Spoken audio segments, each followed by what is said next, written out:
Welcome to the Business with Beers podcast. This is the place where we help entrepreneurs expand their business, build their wealth, and generate passive income. I'm your host, Brian Beers, an entrepreneur who's on a mission to inspire growth from everyone around me. Remember that you need to take the actions others won't, and you can live the life that others don't. Please be sure to check out my weekly newsletter that now drops every Thursday. It includes one quote, one tweet, one podcast recommendation, plus some business and investing insight from me. It's short and it's sweet. My goal is to provide you with just a couple gold nuggets to help inspire your growth. Go to brianbeers.com to subscribe. Hello, everyone. I'm excited today to bring you Matthew McReynolds. Matthew is an experienced multi-unit franchisee with Mosquito Joe, located in Dallas. And unfortunately, he does root for the Cowboys occasionally. Welcome to the show, Matt. You had to put it in there, man. It's great. I know. It's great to be here, man. I've been looking forward to this for a while now. So it's good to talk to you. So can you give me an idea? 18 years old, you graduate high school, and then what do you do next? And how old are you today? Maybe start with that and then where from there. Yeah, so 32, about to be 33. Okay. I told my wife it's my Jesus year. So if I don't do it big, 33. If I make it to the end, I didn't do it big enough. All right. But Perfect. 18, man. So grew up in a town called Pflugerville, Texas, just north of Austin. I was a big sports guy, played football, ran track. Had a lot of dreams. I was a 0-star athlete coming out of high school, but I had a lot of dreams to play college football. Tried to walk on at Texas State, didn't work out. Had a great freshman year there. Ended up transferring to Wheaton College, which is a suburb just outside of Chicago, small Division III school. Played football, ran track, studied sociology with the emphasis in criminal justice. As soon as I graduated, went straight to the West Side, went straight to the inner city as a coach, athletic administrator for nonprofit school. My goal was to get ingrained in the inner city. A lot of these kids don't have mentors, don't have male figures in their lives. And I wanted to be the bridge for them, to be the person that could kind of facilitate, help them peep the game and understand that there's better opportunities out there.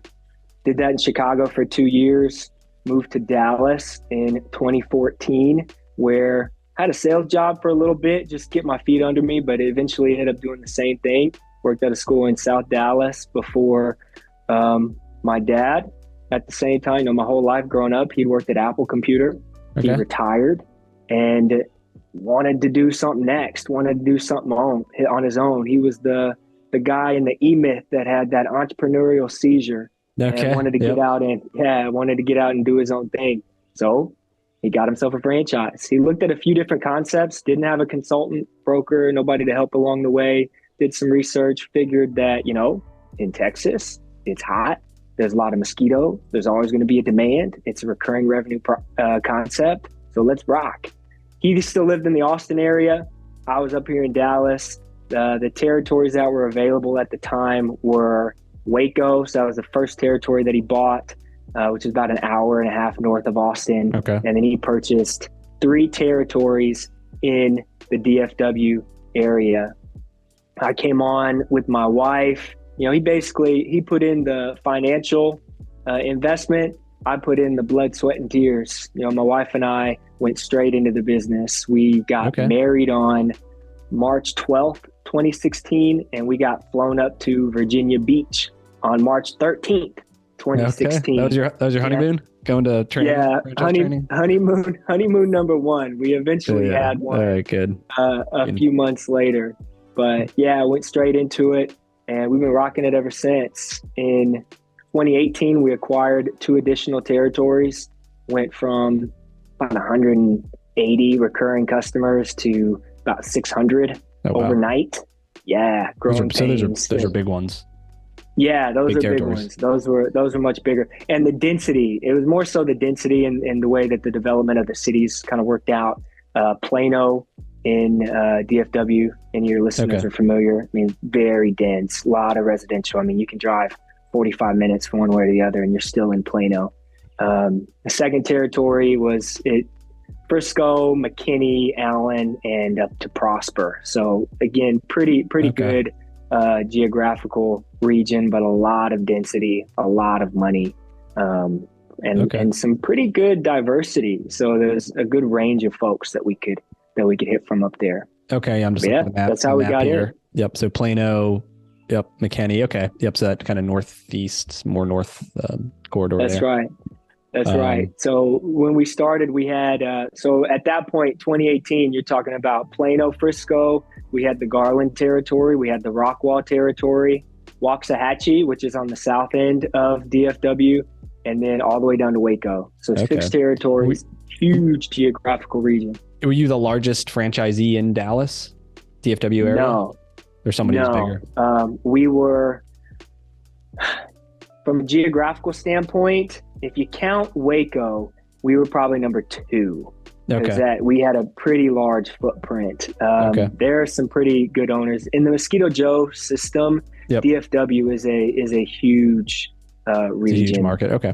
Yeah, we've got a lot of good players. All right, so 2018, I'm gonna come back and break some of this stuff down too, because I'm come on. But so for 2018, and then what does it look like from there? So you like do this massive expansion. You got more than double overnight. It sounds like, and then what happens? What happens next?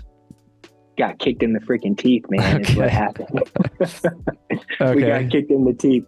At the time, I was still involved in a lot of the day-to-day stuff. Acquiring the 2 additional territories allowed me to step out of the field. Before then, I was still doing a lot of the treatments. We had a technician that came with the territories. We were able to promote him to be a lead tech to help me out. But yeah, we kept rocking it. We kept rocking it. We kept growing.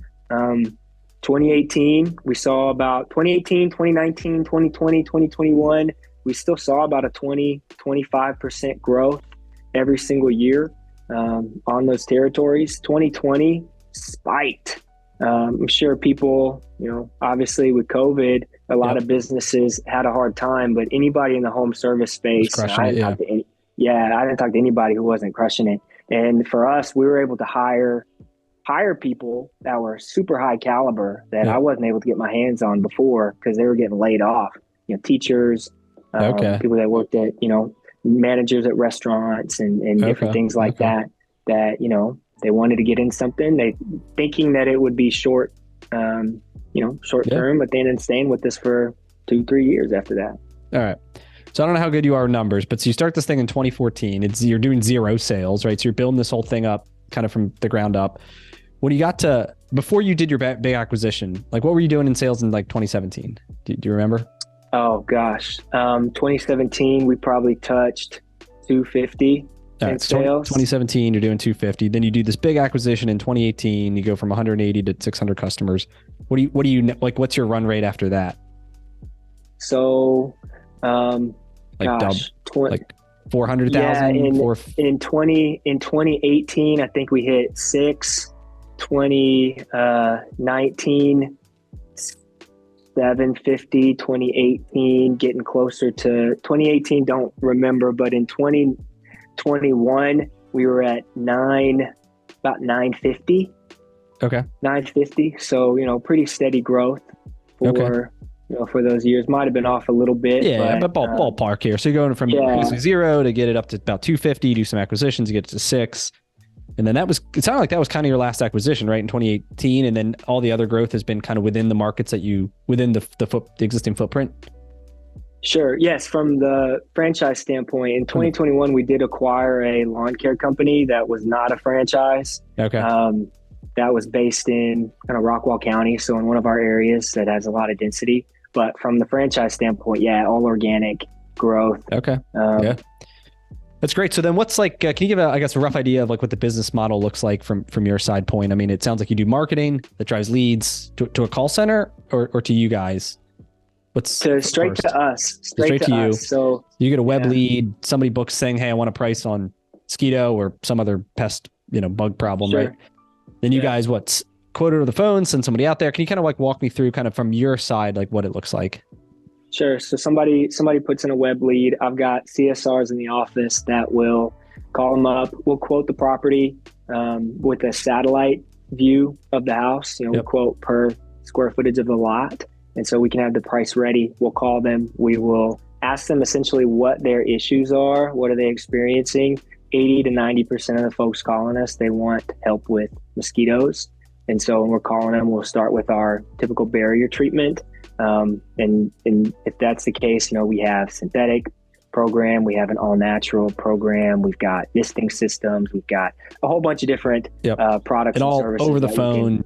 You're able, all over the phone. Your salespeople can do this. Take a credit card, whatever, right? Exactly. And so essentially, if you're doing a standard barrier treatment, we're coming out, and we have no contracts. We're coming out every 3 weeks to your property because that's the life cycle of the product. We'll start to break down after 21 days. So we're coming out, a technician is coming to the house. Each time they come out, they're going to let you know they're there. They're going to do a walkthrough, assessment of the property, do a treatment of any breeding site, and then do the actual treatment with the pesticide around the perimeter of the property, which will eliminate and then repel mosquitoes, fleas, ticks, other insects for up to 21 days. Okay. So it's a recurring revenue model. In Dallas, we got about 13 treatments throughout the year. So there is an off season, which makes it a little tricky. You got to get pretty crafty and when it gets chilly, but yeah. Okay. Yeah. And I'm going to come back to the seasonality component. So what does a typical service cost somebody? That 21-day treatment? Our average treatment right now runs about $82. All right. So they're paying $82 every, basically every month, right? Sure. For this thing during the season. And what's like, after you pay your materials and pay your techs, like what's your gross on that? Your gross margin? It costs me about $30 to $40 to send a tech to go out to do the house. Okay. And that includes like the drive time and then the walking and doing the service. Okay. And then and probably materials, I would guess, isn't that much. Chemicals and products are very low end of, you're buying them in bulk. The thing that, if somebody were able to do this on their own and do it successfully and build out a brand, I think it's an extremely profitable concept. I think when you do it in the franchise space, that's where it starts to eat in at you a little bit because you just have your franchise fees and royalties and everything like that you have to accommodate for. But having the franchise, you got that big brand presence and marketing presence that gets you going in the first place. Yep. Yeah. So that would be like the why, right? Why would you buy a franchise and do it yourself? And right. I mean, a couple of them, it's really like a marketing business, right? Like you're competing with Mosquito Squad, Mosquito Sheriff, Mosquito Shield, right? All these other franchises. Sure. And, Mosquito Joe is probably one of the bigger names, I would think. And I think you guys probably rank pretty high up there in the number of units. And so, I mean, that's part of it, right? People trust the name, they trust it, right? Your prices are about the same. And if all else be equal, people generally like to go with a national brand, right? Right. What are some of the other benefits, I guess, or things that you've seen that you like about Mosquito Joe? And then we can talk about stuff maybe you don't like. I think Mosquito Joe does a really good job of the pest control aspect.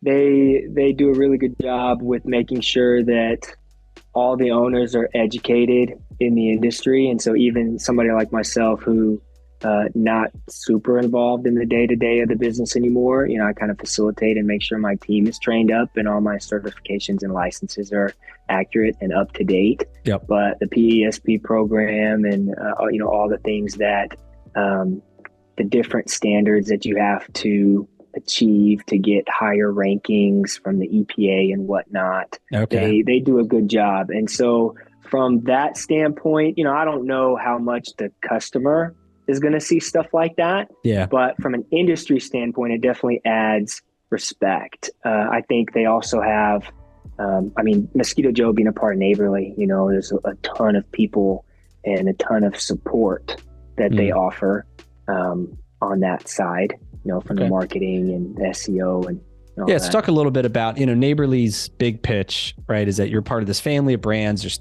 I don't know how many there are, 25 or 30 of them, right? And you've got a pest control and you've got a whole bunch. Molly Maid and you've got, the painting company and it's right. It's all these vertically integrated, all these different services. And so they pitch as you're part of this family. We can cross market our customers. We have shared services, buying power, et cetera. Do you get a sense of that? Like, do you feel that at all? Or does it, in your opinion, does it not really make a difference?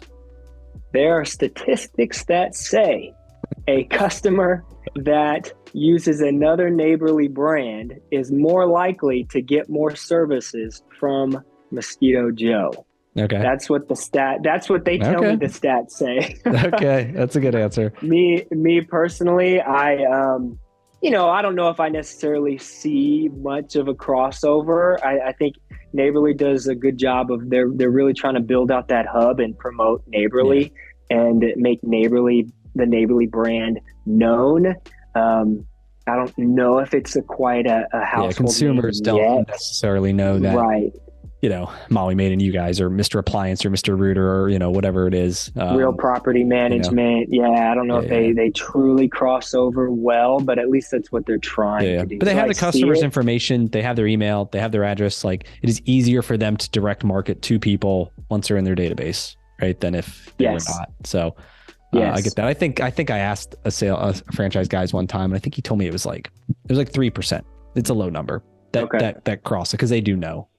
But it is probably statistically more likely they will, but I don't know. Like, there's lots of brands. I think you find the one that's right for you. So what are some of the things, if you could change or you think they need to improve on, what would you say? Wow. Well, being in Neighborly, it's a really big system, and it's easy to get lost. I think you go into the franchise space, and in the pitch, in the development process, it's very smiles, warm, hands-on, and then you get thrown to the wolves. And if you're not savvy, or maybe you are savvy, but maybe you really expected more of a personal touch from the people that you were involved with in the onboarding process, and then that disappears a little bit. Yep.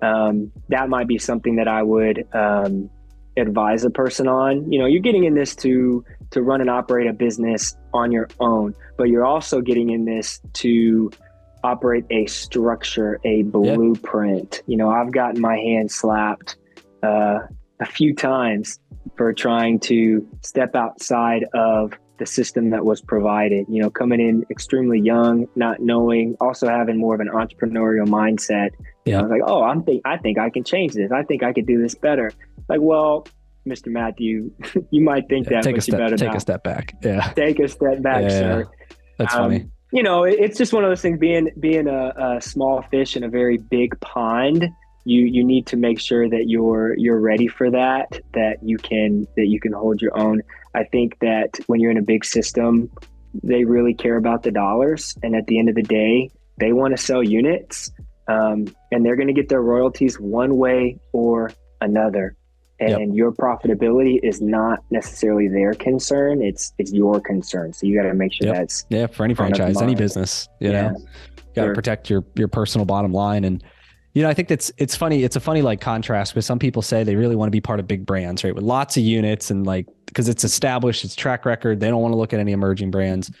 And for good, right? There's good track record. They have this model, but like you said, eventually if they become too big, you become kind of this one of a number, right? But then you work with these smaller brands, like these emerging brands that only have a handful of franchisees, and obviously maybe they have track record in another part of business, right? Maybe not that specific franchise, but other franchises.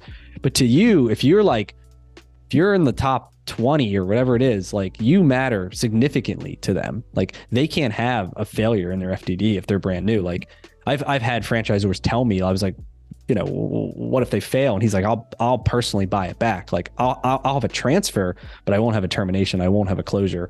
He's like, because that would cost me way more money, like on the upward potential, than what it would cost him to get somebody out of a deal. And so like, it's kind of like higher risk in a lot of ways when working with the newer one, but it's in some ways it's actually a lower risk, because they have a lot personally to lose if there's a failure, and they're going to do everything they can, or they should do everything they can to make sure you do not fail. Anyway, it's an interesting dynamic, especially hearing from your side. Absolutely. This huge brand. And I'm in Midas is somewhere in the middle. Like, we have, there's 1,000 locations. There's only like 300 franchisees. Maybe add Big O, like Big O's like the sister network or whatever. So maybe there's 500 or 700 franchisees, but like, that's a lot. But I mean, compared to Neighborly, there's, tens of thousands, I would bet. So sure. No, I resonate with that 100%. And, you know, we've recently been looking at, you know, new concepts, and I've had those conversations with the franchisors and said, hey, if this fails, if a new franchisee comes into my emerging concept, I literally cannot have them fail. I will do whatever it takes. So I've heard that out of franchisors. Get that in writing. That's what I would tell you. Is, you can, right? You can negotiate a lot of that stuff when it comes to the termination of the agreement. You can do it. So I would highly recommend to anybody that, you know, especially if they're telling you that, like, right, and they're saying, I'm not gonna let you fail. We'll put it in writing in terms of, you know, that they will buy it back, or, you know, they're gonna say, I want the option to buy it back. Well, you know, whatever, it's up to you, but depending on how hard you want to push it in terms of, you know, or allow you to get out of it with no damages, right? So, or limiting your personal guarantee. And there's things like that you can do to protect your downside. So would you do it all over again? Like, would it be Mosquito Joe? Would you look at something else? I mean, like I said, it was kind of what your dad decided on, but, yeah, you know, I didn't have any participation in the validation, the due diligence process. I got thrown into it, with no business background. I mean, I was given the keys to a castle that I had no right. But, you know, praise God for the opportunity. You know, doing it all again, it's hard to say that I would change it because of what it's taught me and because of the connections and the people that I've been able to meet and how I'm now able to use those connections to navigate through the world of franchising. Would Mosquito Joe be my first choice? Again, that's tough. You know, Mosquito Joe, what they do well is it really is a business in a box. I mean, you have the systems, you have the brand. I think somebody that doesn't necessarily have the experience operating on their own, Mosquito Joe is a great concept. So like a really good starter franchise for somebody who really wants the system, follow it. That's one of the things I talk about too. It's like, like you said, there's this box, and like you're like, as a franchisee, you have to live within the box, and it then becomes, you know, how like hard are those walls, right? For you, like they were pretty hard walls. You couldn't really get through them versus other in Midas. You know, I would kind of say we operate independent auto repair shops that fly the Midas banner. So like there's huge variability between, you know, franchisees just because of the nature of the business, right? There's so many different things between the quality of the cars and the skills of the technicians and all these different things that there's not just one way to do it because there's too many variables to control. And so we have a lot of flexibility. We can have a lot of creativity. But yeah, I could see in your business, like they have a proven method, like you're going to do it this way. And for some people, that's like what they want, right? They really just want to follow a system. I don't care about anything creative. Just tell me how to make money and I'll go and do it. And it sounded like, I mean, for a while that worked out well, but then obviously, you know, you have these ideas, you want to try some things. And if it doesn't fit their parameters, tell you no, right? Yeah, you know, it was tough, especially with the seasonality of everything. You know, you have to get creative. You know, there are things that you have to do. You have to retain. If I've got a good employee, I've got to figure out how to retain them in the off season. And I want to pay them. But I don't have revenue coming in. So how am I going to do that? Well, maybe I can offer some different services or do some different things. And that's kind of where we got our wrist slapped a little bit of, okay, you got to turn it back. No, we don't offer. So, well, we started a Christmas light service. Okay. Which, you know, we were able to do that by completely separating it and having a separate entity, same employees, a separate customer entity. Base. Yep. Exactly. And that spun off of, you know, my dad's very handyman-esque, right? Yeah. And so he would do a whole bunch of jobs kind of on his own. The problem came in the marketing.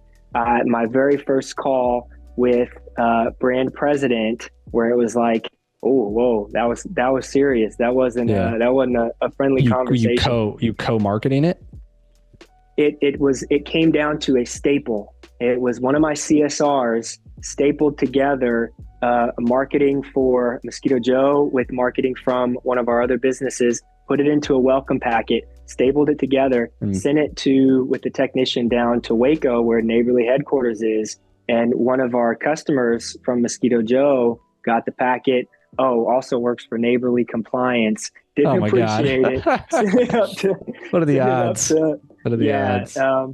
You know, stuff like that. Just mistakes and minor forgetfulness. We were doing a leaf removal service with our lawn care company and thought it was a good idea to, Mosquito Joe customers, it's fall. We're going to send out, hey, because leaves in gutters cause issues with mosquitoes. So we're going to send out in our text message, we send out a text message to our customers, letting them know they have a 4-hour window of when our technician is going to be there to do the treatment. And so we put on the back end, hey, your tech is going to be there between 8 and 12 today. But hey, if you got issues with leaves in your gutters, text leaf for a quote.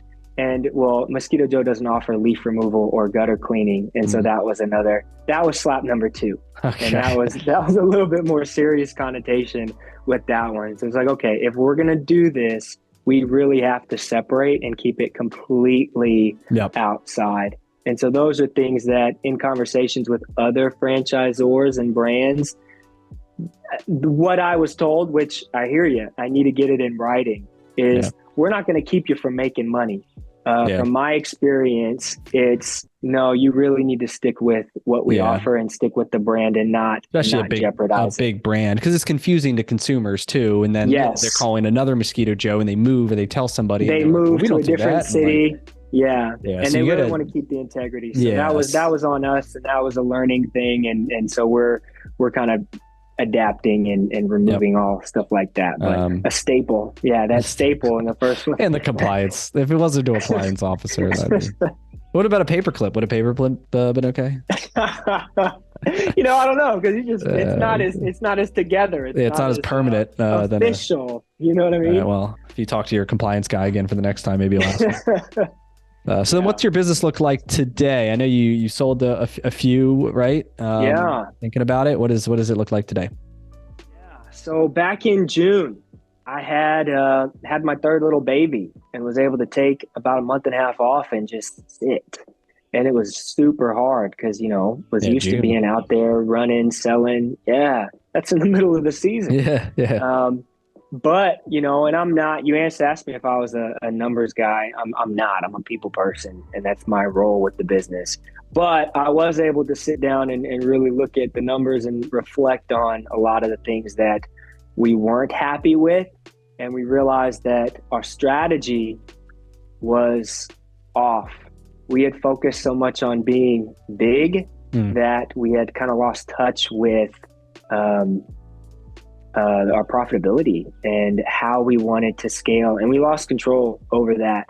And so I was looking at my 2 territories, the ones that I actually acquired in 2018, the Plano, Frisco, were bringing in about 85% of my revenue. Oh, wow. And, about 30-40% of the expenses, the servicing the majority of my house at this point with 1,200 customers. I got about, $850 in those 2 territories. But the other 15-20% of my revenue is the other 60-70% of my expenses. And, I follow your story and how you've done a lot of owner finance and expanded, and I've gone back and forth, and, I always wanted to expand, but I think certain systems and certain owners and certain cater to how you want to operate. And for us, with what we want to do with Mosquito Joe, it wasn't catering to that goal. So we decided we were gonna offload and start selling some territories and really focus on profitability. Our goal, we always wanted to hit 3 million in revenue, but the magic number, what I've found out over the last few months, is 36 in net profit. And if you can hit that 36% in your EBITDA, you know what I mean? Okay. That's about as good as you can get in this system. And so even if I can lower my revenue, but I can get to that 36%, I can increase my margin. Exactly.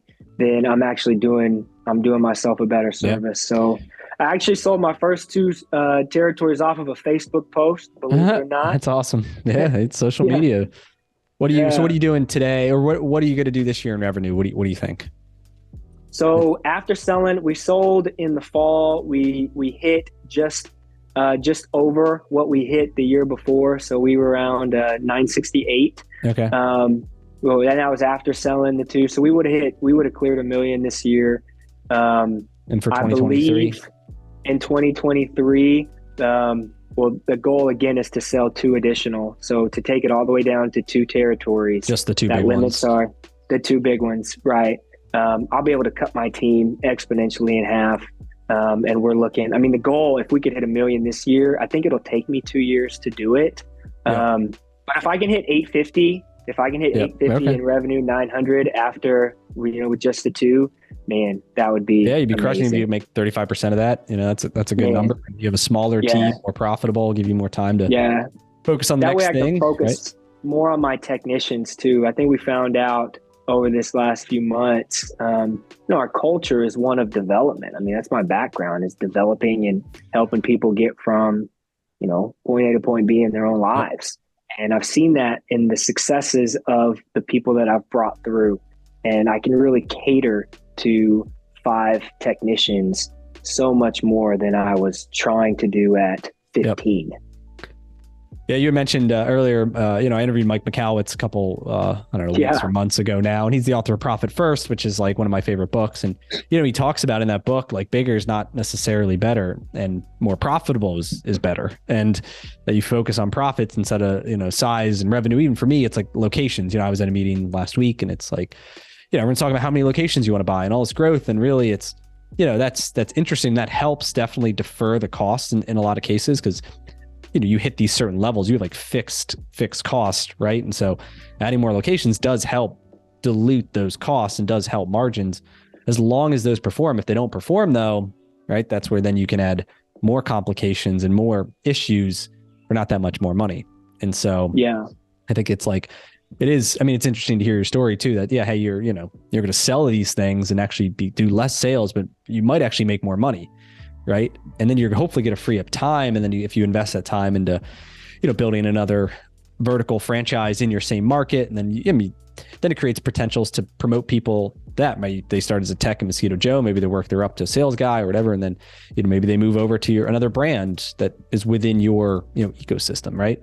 I think that's all pretty interesting. Is that the plan? And you just wrote my book for me, man. Come on now. So that's cool. No, that's it, man. That's it. Yeah, you got it.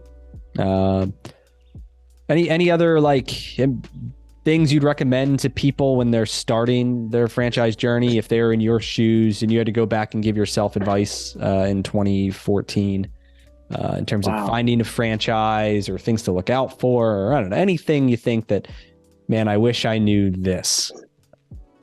Man, cash is king. I got a picture on LinkedIn where I bought my very first backpack blower. I'm standing in my apartment with my arms out like this. Oh yeah, I saw and that. There's boxes next to me. I mean, there's probably at least $5,000 worth of products sitting next to me in that photo. And for one, it was probably a violation of my lease at my apartment. But two, I didn't use those products for like 3 years. There was no need to spend so much money up front.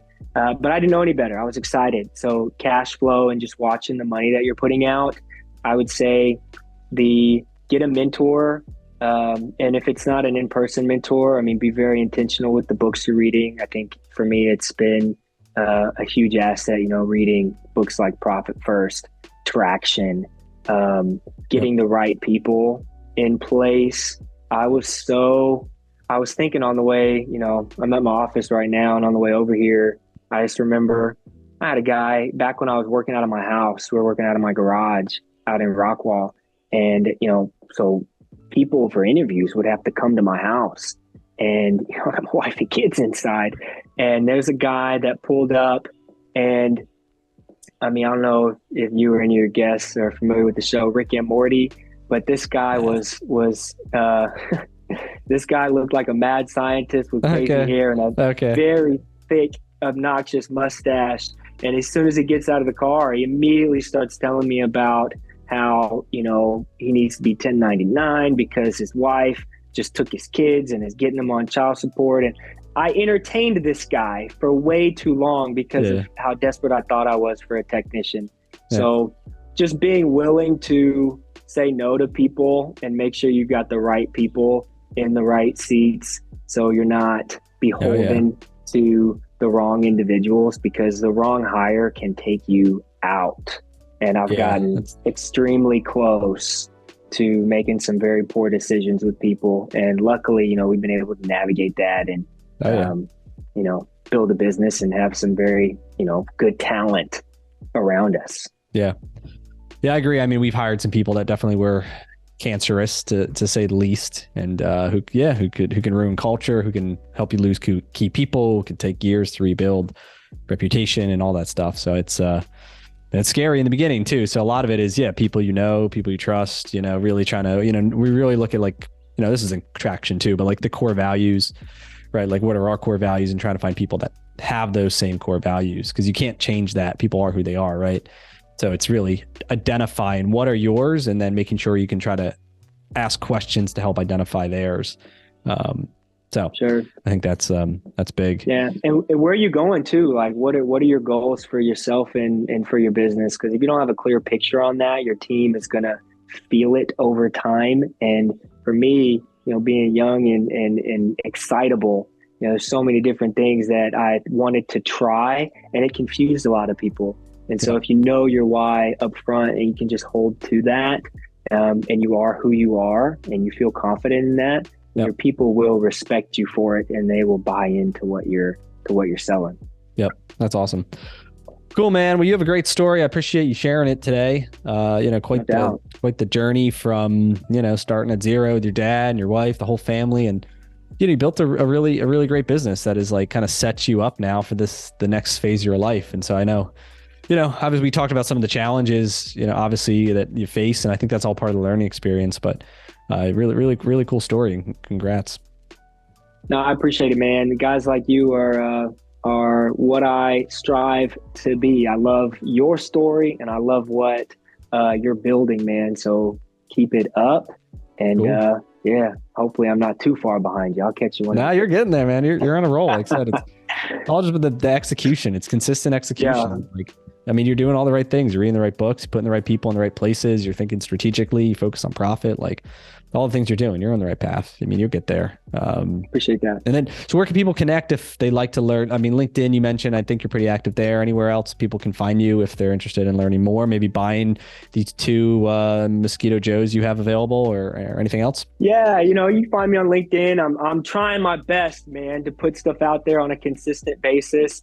Right now it's more quantity rather than quality, but holler at me on LinkedIn. I'm on Facebook. I'm on Instagram.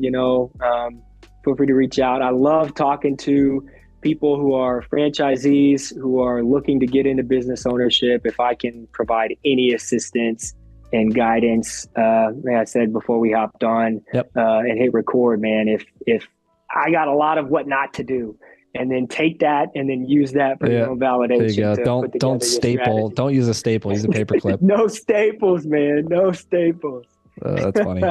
Cool. Well, I appreciate again sharing your story, and it's all just Matthew McReynolds, right? It all, like, that's how they can find you in all your different places. Matthew McReynolds. Yeah. LinkedIn. It's Matthew.a.McReynolds on Instagram. But holler at me. I'm out here. Awesome. See you, Matt. All right. See you, man. Have a good one. That's all we got for this episode with the Business with Beers podcast. One thing that would really help both us and other new potential listeners is to rate the show and leave a comment in iTunes, Stitcher, wherever you listen.